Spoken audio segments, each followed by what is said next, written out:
prendre son temps et garder son calme. Les conseils de Giscard d'Estaing à Macron. Valéry Giscard d'Estaing a donné sur Europe 1 quelques conseils à son successeur au lendemain d'un remaniement difficile, en l'invitant avant tout à rester calme et à ne pas dramatiser le fait qu'il y a des gens qui ne sont pas d'accord avec vous. À l'occasion de la publication de sa biographie officielle, Valéry Giscard d'Estaing a répondu en exclusivité aux questions du journaliste et animateur Nikos Aliagas sur Europe 1 et a notamment fait part de son expérience qu'il pourrait partager avec le président de la République.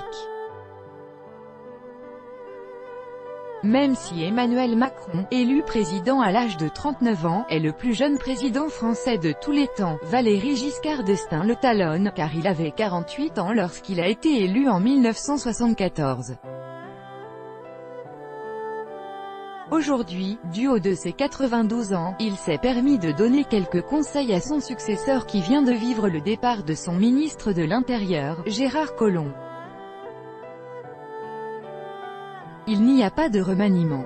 Tout le monde parle de remaniement, c'est le remplacement du ministre de l'Intérieur démissionnaire, et puis c'est tout. Si c'était un remaniement, il y aurait beaucoup plus de changements.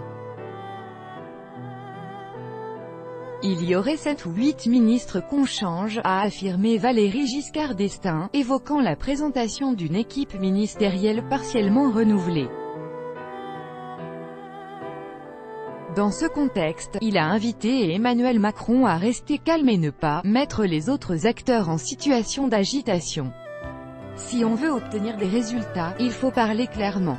Il faut garder totalement son calme. La polémique interdit la réforme, a fait remarquer Valéry Giscard d'Estaing.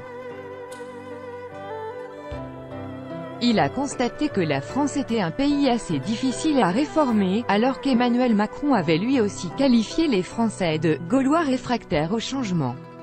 Estimant primordial de savoir convaincre, l'ancien président a invité le chef de l'État à manifester davantage de pédagogie. Il faut traiter des problèmes en prenant son temps, ne pas dramatiser le fait qu'il y a des gens qui ne sont pas d'accord avec vous, voir pourquoi ils ne sont pas d'accord, a-t-il expliqué.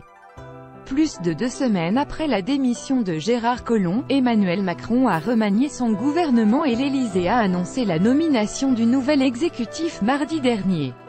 Le soir même, il s'est adressé aux Français pour mettre en avant les résultats des réformes entreprises après son arrivée au pouvoir et a déclaré qu'il n'y aurait pas de changement de la ligne politique du gouvernement.